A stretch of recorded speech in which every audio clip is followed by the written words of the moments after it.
अस्सलाम वालेकुम। मेरा नाम कदस बट। इस वीडियो में आपके साथ मैं पिछले 24 घंटे की क्रिप्टो मार्केट की लेटेस्ट न्यूज़, अपडेट्स और साथ अपना तजिया करूंगा। और साथ जो कल की वीडियो में आप लोगों ने मेरे से क्वेश्चन पूछे, उनमें से चंद एक क्वेश्चन जिसमें ज़्यादातर आपने क्रिप्टो करेंसीज के एनालिसिस के हवाले से मेरे से सवाल किया, उसका एनालिसिस इस वीडियो के लास्ट में जाके मैं करूँगा। क्रिप्टो मार्केट की तरफ अगर आप नज़र डालें, अक्टूबर का महीना एंड हुआ। आज नवंबर के महीने का पहला दिन है, आज यकम नवंबर है। और नवंबर का महीना भी मोस्टली देखा जाए तो पिछले साल नवंबर में जो FTX का क्रैश हुआ, उसके अलावा नवंबर का महीना भी मार्केट के लिए बुलिश ही रहता है। अभी अगर आप स्क्रीन पर नज़र डालें तो मेरी जो फेवरेट क्रिप्टो करेंसीज की लिस्ट है जो बाइनांस पे मैंने सेट की है, उसमें सोलाना की प्राइस अभी भी टॉप पे है, नंबर 1 पे है। और अगर हम सोलाना को अक्टूबर के महीने में कंपेयर करें दीगर जो टॉप 10 क्रिप्टो करेंसीज हैं, उनमें सबसे अच्छा परफॉर्मिंग ये सोलाना टोकन है। और इत्तेफाक से 2-4 दिन पहले जब ये $32 की रेंज में ट्रेड हो रहा था, उस वक्त मैंने अपने टेलीग्राम चैनल पे आप लोगों को सिग्नल दिया था और उम्मीद है जिस बंदे ने इस पर ट्रेड ली होगी उसको प्रॉफिट हो चुका होगा। अभी क्या यहाँ पे एग्जिट होना चाहिए या नहीं? अगर मैं इसके ऊपर चार्ट के ऊपर क्लिक करके आपको थोड़ा सा इसका तजिया करके, कुछ एक्सपर्ट्स हैं जो कह रहे हैं कि सोलाना की प्राइस जो है वो $60 तक जा सकती है। मैं ऐसा नहीं सोचता। मेरी नज़र में अगर मैंने सोलाना पे ट्रेड ली होती, मैंने सिग्नल आपको दिया था सिर्फ पेपर ट्रेडिंग और टेस्टिंग के लिए टेलीग्राम के ऊपर, मैंने कोई ट्रेड नहीं ली थी। अगर मैंने ट्रेड ली होती, मैं थोड़ी देर के लिए इमेजिन करें कि मैंने ट्रेड ली होती, तो मैं यहाँ पे एग्जिट करता। मैं एग्जिट क्यों करता? 2-4 वजूहात थी। सबसे पहले तो भाई जितनी देर से मुसलसल ये मैंने वीकली चार्ट ओपन किया है, अगर आप यहाँ पे नज़र डालें तो मुसलसल 3 हफ्ते से सोलाना की प्राइस जो है वो पंप हो रही है और अभी तक करेक्शन नहीं हुई, प्रॉफिट टेकिंग नहीं हुई। इंटरेस्ट रेट भी अगर आप देखें तो अपने ऑल टाइम हाई के ऊपर है या हाईएस्ट है। इन अदर वर्ड्स, जब इंटरेस्ट रेट, ओपन इंटरेस्ट जो है वो बढ़ता है, लोग लेवरेज लेके बाय की ट्रेड लेते हैं, तो उस वक्त थोड़ी सी करेक्शन वगैरह होती रहती है। दूसरा, FTX की रियल स्टेट के उसकी जो स्टेट यानी FTX के क्रैश के बाद जो बैंक्रप्सी में जो पैसों की रिकवरी होनी है, उस हवाले से भी अपडेट है, वो मैं आपके साथ बाद में शेयर करता हूँ। लेकिन एक ट्रेडर कह रहा था कि सोलाना की प्राइस जो है वो $60 तक जाते हुए देख रहे हैं। मेरी नज़र में तो इसने कुछ $40 से $44 की प्राइस तक जाना था। जैसे मैंने कहा कि अगर मैंने ट्रेड ली होती तो मैं यहाँ पे अपनी प्रॉफिट बुकिंग कर लेता, लेकिन इट ऑल डिपेंड के मुमकिन है यहाँ से प्राइस जो है वो मज़ीद ऊपर जाए, क्योंकि अभी तो कॉन्फ्रेंस उनकी चल रही है और कॉन्फ्रेंस जो है वो आज यकम है, 2 के मेरा ख्याल है 3 तारीख तक चलेगी। और 2-3 तारीख के बाद ओबियसली ये जितनी प्राइस ने पंप किया है, उसके बाद न्यूज़ ख़त्म होने के बाद यहाँ पे प्रॉफिट टेकिंग होनी है और मार्केट ने करेक्शन करनी है। तो बजाय इसके कि आप 1-2 दिन का वेट करें, तो आप यहाँ से एग्जिट ले सकते हैं, अपनी ट्रेड प्रॉफिट बुकिंग जो है वो कर सकते हैं। एक तो ये वजह है। दूसरा, FTX के हवाले से मैं आपको बता रहा था, FTX ने अपने जो फंड्स हैं, तकरीबन मिलियंस के करीब फंड्स हैं, जिसमें पर्प टोकन है जो कि 4 लाख की वैल्यू से ज़्यादा बनता है, बीको टोकन है, KNC है, TRU है, बैंड है, GRT है। ये सारे टोकन FTX के, ये नैनसन रिपोर्ट कर रहा है और इसमें से तकरीबन 1.6 मिलियन सोलाना का जो सोल टोकन है वो भी इन्होंने अनस्टेक किया है। और टोटल मिला के इस वक्त सोलाना जो मार्केट में FTX के पास है, जो मार्केट में सेल हो सकता है, वो है 90 मिलियन। कहने को ये बहुत बड़ी अमाउंट नहीं है, इतनी अमाउंट मार्केट में अब्जॉर्व हो सकती है। लेकिन जैसे मैंने आपको कहा कि 2-4 इंडिकेटर्स, जैसे कि ऑलरेडी पिछले 3 हफ्ते से मार्केट पंप कर रही है, करेक्शन नहीं है, फिर इवेंट भी ऑलमोस्ट ख़त्म होने वाला है और साथ ये सेल प्रेशर, तो ये सारी 4-5, और इंटरेस्ट रेट भी या फंडिंग रेट भी देख लें तो वो भी पॉजिटिव आपको नज़र आ रहा है। तो इन अदर वर्ड्स, मेरी असेसमेंट के मुताबिक गलत भी हो सकती है। जैसे मैंने आपको कहा कि मैं कोई प्रोफेशनल ट्रेडर नहीं हूँ, लेकिन मैं आपको अगर मैं अपने लिए ट्रेड कर रहा होता तो मैं किस तरह बिहेव करता, वो मैंने आपके साथ शेयर कर दिया। ठीक है, अब आते हैं, नवंबर का महीना है। इस हफ्ते नवंबर में जो मेजर अपडेट्स हैं उनको आप नोट कर सकते हैं। आज के दिन ACA मेटा डिफेंडर टेस्टनेट जो है वो लॉन्च होना है। कल के दिन रेंडर ने सोलाना का ये जो इवेंट हो रहा है वहाँ पे इन्होंने अपना ब्रेक पॉइंट के हवाले से अनाउंसमेंट करनी है। इससे रेंडर की प्राइस ऑलरेडी मेरा ख्याल है पंप हो रही थी और अब इस पे भी आप कल के दिन के बाद इसकी प्राइस में आपको करेक्शन शायद नजर आए। उसके बाद 3 तारीख को कोइनबेस ने ये वाले सारे टोकन जो है वो डीलिस्ट करने हैं। वैसे तो पाकिस्तान में कोइनबेस वैसे ही अलाउ नहीं करता पाकिस्तानी यूजर्स को, लेकिन अगर आपने इन कॉइन्स में टोकन किया है तो इस डी लिस्टिंग की वजह से भी इनकी प्राइसेस अच्छा खासा डंप हो चुकी होंगी। इसको भी आपने क्लोजली वॉच करना है। 5 तारीख को बेंड टोकन जो है उन्होंने बायबैक है, गवर्नेंस उसका टोकन अप्रूव है, वो 5 तारीख तक उसकी जो है गवर्नेंस बायबैक जो टोकन है वो अप्रूव होगी, तो ये टोकन की प्राइस जो है वो पंप कर सकती है। और दूसरा 5 ही तारीख को आईओटेक्स जो है उन्होंने हार्ड फोर्क करने की अनाउंसमेंट की है। ये इस हफ्ते की नवंबर की मेजर अपडेट्स थी जिसको आपको कंसीडर करना चाहिए था। अब इसको मैं डिलीट करके बिटकॉइन का थोड़ा सा जायजा लेते हैं। और डेली चार्ट पे देखें तो ऐसा लगता है कि बिटकॉइन ने अपना ऐसे जैसे लोकल बॉटम बना लिया है, जो कि तकरीबन $34,000 $33,900 एग्जैक्टली आप कह रहे हैं 33,900 की प्राइस, लेकिन 34,000 ही लगा लें, क्योंकि मसलसल ये पिछले एक हफ्ते से बार बार इसी प्राइस पे आके बार बार फिर दोबारा बाउंस हो जाती है। प्राइस आती है नीचे, फिर यहां से 34,000 से पंप, तो मुसलसल ये लोकल बॉटम है एक हफ्ते से। और आज वैसे भी वेडनेसडे है, जेरेमी पॉल की एफओएमसी की मीटिंग के हवाले से मार्केट में वोलेटिलिटी होनी है, तो बी वेरी केयरफुल। मैं ऑलरेडी आपको गाइड कर चुका हूं, अगर इंटरेस्ट रेट बढ़ता है तो मार्केट शायद दोबारा ये 34,000 की सपोर्ट या इससे भी शायद नीचे जाए, तो 32,000 की रेंज जो मेरा वहां पे एक बाय ऑर्डर लगा हुआ है। अगर ज़्यादा नहीं जाती तो ये लोकल बॉटम हो सकता है। अगर मजीद नीचे जाती है, जिसको आपने क्लोजली वॉच करना है, वो है 31,500 या 32,000 की वैल्यू। लेट्स सी प्राइस जो है इंटरेस्ट रेट बढ़ता भी है या नहीं। 90% चांसेस हैं कि इंटरेस्ट रेट नहीं बढ़ेगा, मार्केट पे इतना प्रेशर नहीं आएगा, इंटरेस्ट रेट उसी तरह कंटिन्यू रह सकता है और उससे मार्केट में शायद इतनी ज़्यादा आपको वोलेटिलिटी नजर आए। इसके अलावा जो जेरेमी पॉल की स्पीच होगी, वो स्पीच भी मार्केट में वोलेटिलिटी क्रिएट करेगी। अगर तो हॉकी स्टेटमेंट हुई, मतलब मजीद इंटरेस्ट रेट बढ़ाने, इन्फ्लेशन को कंट्रोल करने के हवाले से जो बड़ा सख्त स्टांस लिया, तो फिर मार्केट जो है उसको नेगेटिव असर पड़ेगा मार्केट के ऊपर। और अगर तो उन्होंने कहा बस ठीक है ये चलते रहेंगे, हम मार्केट को कंट्रोल कर रहे हैं, बल्कि मैं आपके साथ आर्थर रेस का एक ट्वीट पढ़ रहा था, मैंने सोचा आपके साथ शेयर करता हूँ। आर्थर रेस का मानना यह है कि आप लोग तो जियो पॉलिटिक्स को देख रहे हैं कि हमास और इजराइल का क्या उस ट्रेजिडी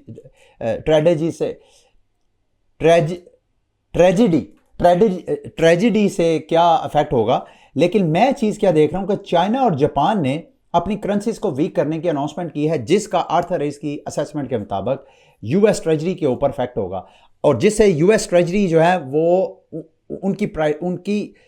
उनका इंटरेस्ट जो है वो बढ़ेगा। और अगर इंटरेस्ट बढ़ेगा तो उससे यूएस बैंकिंग इकोनॉमी पर प्रेशर पड़ेगा। अमेरिकी गवर्नमेंट को बैंकों को मजीद बेल आउट करना पड़ेगा, और अमेरिकी गवर्नमेंट बेल आउट कैसे करेगी? मजीद पैसा छाप के। मजीद पैसा छापेगी तो सरमायादार इदारे और अफराद क्रिप्टो मार्केट में मजीद पैसा फेंकेंगे। ये ओवरऑल सारी इस हवाले से, और नवंबर का महीना है, लेट्स सी ये महीना जो है मार्केट के लिए कैसा होता है। अगर ज़िंदगी रही तो आपके साथ शेयर करूंगा मैं आपके साथ। कल मैंने जो सेलेसिया टोकन का एयर ड्रॉप है उस हवाले से आपके साथ मालूमात शेयर की थी। मुझे भी तकरीबन 294 सेल्सिया के जो टीआर टोकन है वो मिले थे, 294। वो मैंने $634 के मार्केट में सेल कर दिए, यानी ये फ्री मनी है। ये $634 फ्री में मुझे एयर ड्रॉप के साथ मिले थे। मैं उम्मीद करता हूं सितंबर के महीने में जो मैंने इसकी एयर ड्रॉप के हवाले से आपको गाइड किया था, आप लोगों ने भी फॉलो किया होगा, और आप लोगों को भी पाकिस्तानी रुपये में देखा जाए तो ये लाखों रुपए बनते हैं। आप लोगों को फ्री ऑफ कॉस्ट लाखों रुपए मिले होंगे अगर आपने उसको स्टेप्स को फॉलो किया। उसके बाद मैंने क्या किया वो बड़ा इंटरेस्टिंग था। मैंने जब टीआर टोकन क्लेम किया, वहां से मैंने केपलर वॉलेट से ट्रांसफर किया बाइनांस में, और जैसे ही लिस्टिंग हुई मैंने फॉरेन मार्केट ऑर्डर पे इसको सेल कर दिया। जो मेरी सेल प्राइस थी एवरेज वो थी $2.15। उसके बाद की इसकी टीआर की प्राइस जो है वो $2.40 तक पंप हुई बाइनांस के प्लेटफॉर्म के ऊपर। मैंने सोचा यार मैंने तो $2.15 पे टोकन सेल कर दिया, अब मैंने खरीदना नहीं है, मैंने इस पे कैसे मजीद बेनिफिट उठा सकता हूं, क्योंकि प्राइस बार बार कभी $2.30-35 बार बार कभी नीचे आ रही थी, $2.15-10 इसके ऊपर बार बार उस रेंज में ट्रेड हो रही थी। तो मैंने क्या किया, मैंने सोचा कि मैं इसके ऊपर बॉट ट्रेड लगा देता हूं, ग्रिड बॉट ट्रेड, ताकि प्राइस की, चूंकि ये लॉन्चिंग के दौरान जैसे ही ट्रेडिंग के लिए ये टोकन ओपन होते हैं इन प्लेटफॉर्म के ऊपर, तो 1-2 दिन काफ़ी वोलेटिलिटी रहती है मार्केट में। और मैंने इस सूरत में मैंने क्या किया, आपने वो $634 वहां से विड्रॉ करवाए बाइनांस से KuCoin में, क्योंकि KuCoin पे टीआर टोकन की जो बॉट ट्रेडिंग है वो ऑन थी। तो मैंने वहां पे फंड्स अपने ऐड किए, साथ कुछ और फंड्स मिला के $770 की मैंने टीआर के ऊपर ट्रेड ले ली। और अगर आप देखें तो यहां पे ऑलमोस्ट इस वक्त जो मेरी ट्रेड एक्टिव है उससे मुझे $77 का प्रॉफिट है, अगर मैं ये ट्रेड क्लोज कर देता हूं। अभी मैं क्लोज नहीं कर रहा, इसको 1 दिन या 2 दिन के लिए मैं मजीद वेट कर रहा हूं। मैं आपके साथ ये क्यों शेयर कर रहा हूं, ताकि आप इस तरह लर्न करें कि कैसे इस मार्केट से पैसे कमाने की जो स्ट्रेटजीज है कैसे करता हूं। ठीक है, जरूरी नहीं कि मैं हर वक्त पैसे कमाता हूं, समटाइम आई लूज मनी, वो एक्सपीरियंस मैं आप लोगों के साथ शेयर भी करता हूं। लेकिन मैटर ये करता है कि कौन कौन से मेथड है जिसको आप ही फॉलो करके इस मार्केट से पैसा कमा सकते हैं। अब आते हैं कि क्या आपको ये जो टीआई टोकन है ये आपको लॉन्ग टर्म होल्ड करना चाहिए या नहीं। अगर आपने एयर ड्राफ्ट क्लेम नहीं किया तो क्या आपको इस वक्त ये बाय करना चाहिए या नहीं। मैंने कल भी आपको टीआई टोकन का ओवरव्यू आपको दे दिया था कि ये जो सेलेस्टिया ब्लॉकचेन है ये क्या है, ये एक मॉड्यूलर ब्लॉकचेन है। अब इस ब्लॉकचेन के यूजर्स कौन से हैं। आम जो ब्लॉकचेन्स होती हैं इनके यूजर्स आम यूजर्स होते हैं, मतलब रिटेल उसके यूजर्स होते हैं। ये जो सेलेस्टिया है इसका जो यूजर है ये रिटेलर नहीं है। रिटेलर मेरा आपका इसके साथ कोई ताल्लुक नहीं है, हम सिर्फ ट्रेडर हो सकते हैं, बराह रास्त हमारा इस चेन के साथ कोई ताल्लुक नहीं है। ये जो सेलेस्टिया चेन है ये बिजनेस यानी रोल अप, जैसे मैंने आपको कल भी बताया कि ये इथेरियम की लेयर 2 चेन्स को फैसिलिटेट करने के लिए आई है। तो इसके जो क्लाइंट्स हैं वो बिजनेसेस हैं। अगर तो बिजनेसेस इसके साथ पार्टनरशिप वगैरह करते हैं और ये बिजनेसेस के साथ मतलब बहुत से रोल अप्स को अपने साथ ये पार्टनरशिप करवा के अपनी चेन के साथ वो करवाते हैं, तो वहां पे इनका जो टीआई टोकन है as a gas fee use होगा। तो उस सूरत में इसका टीआई का टोकन जो है वो पंप हो सकता है। लेकिन ये तो एक तो मुझे लग रहा है कि इसकी मार्केट भी छोटी है, अगेन डिपेंड करता है कि किस रोल अप के साथ इसकी पार्टनरशिप होती है। इनके साथ पॉलीगॉन इन्वेस्टर है ऑलरेडी, बाइनांस इसका इन्वेस्टर है और बहुत सी चेन है। एक चीज आपने ये नोट करनी है कि इसके टोकन की जो अनलॉकिंग है वो बड़ी वर्स है, इसकी टोकनोमिक्स बहुत वर्स है। अगले 1 साल तक यानी 31 अक्टूबर 2024 तक हर रोज 2.24 मिलियन टोकन हर रोज अनलॉक हुआ करेगा, जो कि इनके मुख्तलिफ जो इन्वेस्टर्स हैं उनको जाया करेगा। ये देख रहे हैं ये इनका R&D इकोसिस्टम के लिए ये रोज अनलॉक हुआ करेगा। उसमें ये 1 साल अगले साल और उसके बाद 31 अक्टूबर 2024 के बाद अच्छा खासा ये टोकन अनलॉक होगा और उस वक्त इसके ऊपर सेल ट्रेड रहेगी। तो ये मेरे से अगर आप पूछें मैं गलत भी हो सकता हूं, मेरा असेसमेंट ये कहता है कि इस टोकन को लॉन्ग टर्म होल्ड करना नहीं चाहिए। मैं इसको थोड़ी देर और वॉच करता हूं, ऑब्जर्व कर रहा हूं, अगर कोई इसमें कोई अपॉर्चुनिटी आई तो मैं आपके साथ शेयर करूंगा। अगर आपकी इस हवाले से मेरे से डिफरेंट ओपिनियन है, मेरे साथ शेयर करना चाहते हैं तो वीडियो के नीचे आप कमेंट में मेरे साथ ये अपनी ओपिनियन शेयर कर सकते हैं। अच्छा, अब आते हैं मार्केट की अपडेट्स की तरफ।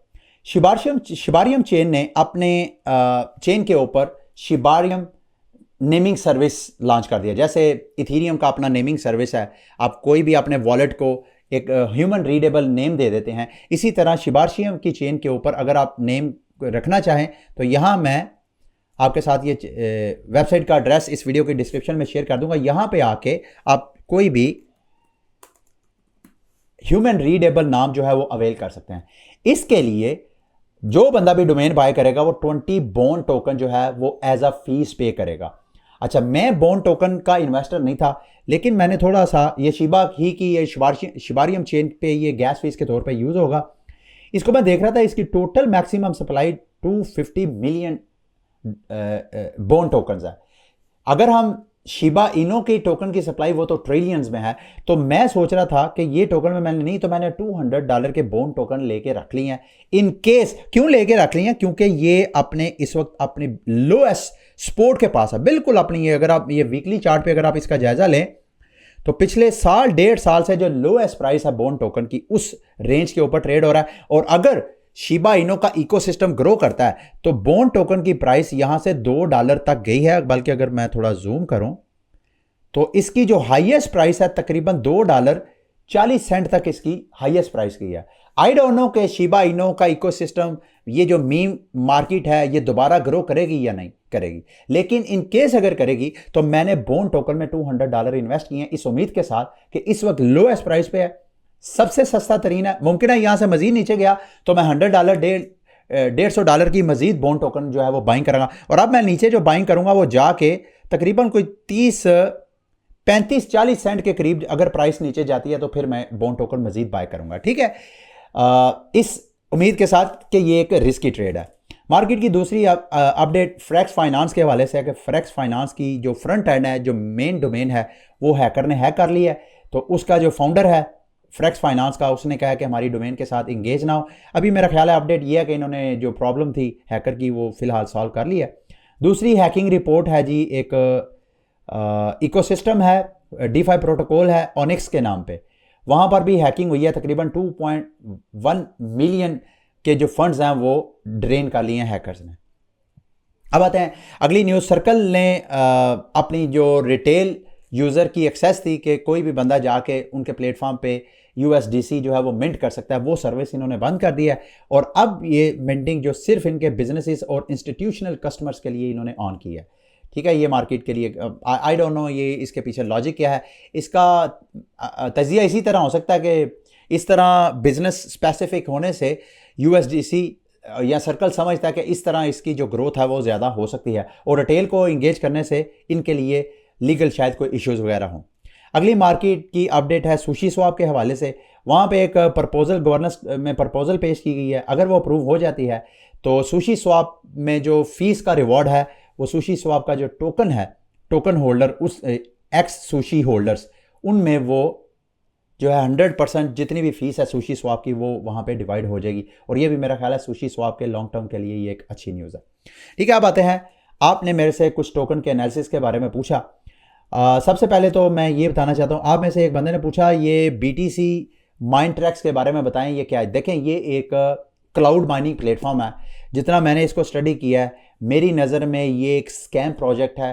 Please be very careful. अगर आप क्लाउड माइनिंग के जितनी वेबसाइट्स और प्लेटफॉर्म के ज़रिए आप BTC की क्लाउड माइनिंग के चक्रों में जाते हैं तो बी वेरी केयरफुल, क्योंकि क्लाउड माइनिंग अगर कोई ट्रस्टेड बंदा हो, कोई ट्रस्टेड प्लेटफॉर्म हो, जैसे बाइनांस है, बाइनांस पे अगर आप BTC की क्लाउड माइनिंग कर सकते हैं। वो कभी कभी ऑन करते हैं, ये नहीं है कि एवरी टाइम वहाँ पे जाके आप क्लाउड माइनिंग कर सकते हैं, लेकिन कभी कभी बाइनांस अपनी क्लाउड माइनिंग की ऑप्शन जो है वो ओपन करता है। अब आते हैं जी, सबसे पहले आप लोगों ने मेरे से पूछा फाइलकॉइन का। मैं फाइलकॉइन की बजाय पहले रिपल का कर लेता हूँ। रिपल का मेरे से पूछा कि रिपल का क्या। देखें, रिपल की 2-4 चीज़ें हैं। एक तो आज 1 नवंबर है, हर महीने की 1 तारीख को XRP जो है वो 1 बिलियन टोकन जो है अनलॉक करता है। ये 1 billion token millions of dollar की अमाउंट के, इस वक्त अगर ये 60 सेंट पे है तो ये तकरीबन $600 मिलियन का जो टोकन है ये इनके एस्क्रो में लॉक हो जाता है। वहां पे हर महीने की ये इनकी कार्रवाई है और ये 2027 तक चलता रहेगा। 2027 तक XRP हर महीने 1 बिलियन जो अपना टोकन है वो अनलॉक करेगा और उससे अपने ऑपरेशंस वगैरह जो भी बिजनेस, अब ये इन्होंने SEC के साथ जो फाइट की है उसमें जितने भी मिलियंस ऑफ डॉलर की इन्होंने लॉयर्स को फीसें, लॉ फर्म्स को जो फीसें पे की हैं वो हमसे ही लेके की हैं। टोकन अनलॉक करते हैं, मार्केट में आहिस्ता आहिस्ता उसको डंप करते हैं। अच्छा, कुछ इसमें लोग ये भी कह रहे थे कि ज़रूरी नहीं कि XRP जो है वो अपना ये जितना हर महीने टोकन अनलॉक करता है वो मार्केट में डंप करे, वो OTC डील के जरिए भी दे सकता है। अब जाहिर बात है जिसने खरीदना है उसने भी तो लोएस्ट प्राइस पे खरीदना है, उसने भी तो मार्केट में डंप ही करना ना। तो इस तरह हर महीने जब भी आपने इसमें लॉन्ग टर्म सरमायाकारी करनी है तो ये रखनी है। लेकिन साथ साथ इसमें डेवलपमेंट भी बहुत ज़्यादा हो रही है। एक तो XRP का इस माह ही 9 नवंबर को मेरा ख्याल है इनकी SEC के साथ मीटिंग है, उसको मैं भी क्लोजली वॉच कर रहा हूँ, आपने भी उसको क्लोजली वॉच करना है। दूसरा, रिपल ने हांगकांग के एक बैंक है फ्यूबिन बैंक, उसके साथ CBDC का जो टेस्ट है वो कंप्लीट किया है।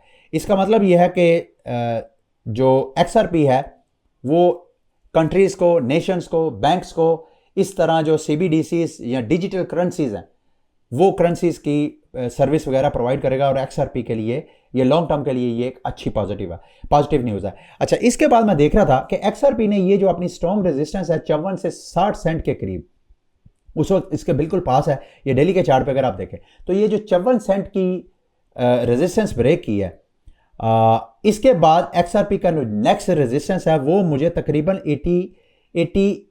85 सेंट 86 सेंट के करीब नज़र आ रही है। ठीक है, ये देखें 85 सेंट के करीब है। अगर 85 सेंट भी ब्रेक हो जाती है तो फिर XRP की प्राइस यहाँ से मजीद ऊपर जा सकती है। मैं आपको डेली के बजाय वीकली चार्ट पे लेके जाता हूँ।